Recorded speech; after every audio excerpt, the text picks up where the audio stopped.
Question 32. For which of the following values of a will negative 1/2 to the a represent a real number between negative 1 and 0? Okay, a couple ways that we can do this.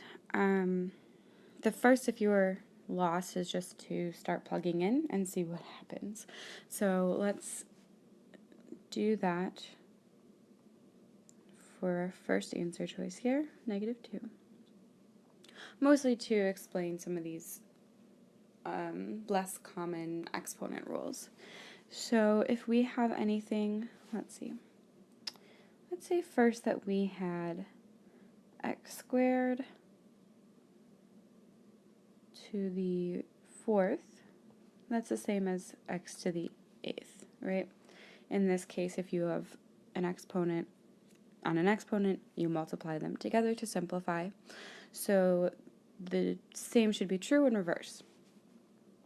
So we can split this up. First we'll make it a squared.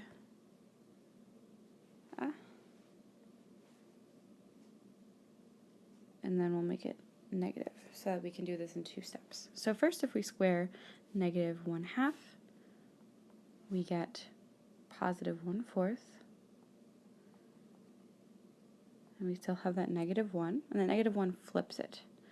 So we take the reciprocal of itself, so we get 4/1, or 4.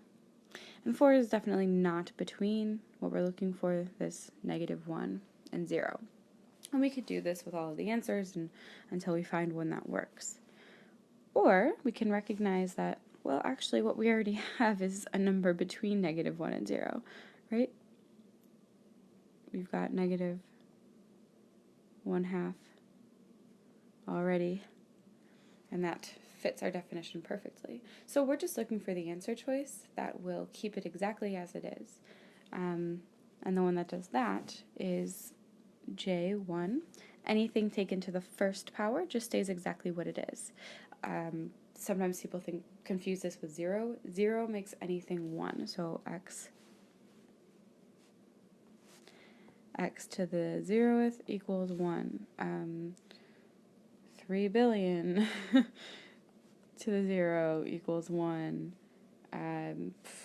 Negative x, y, z to the 15th, all to the 0 equals 1. Anything to the 0th power is 1.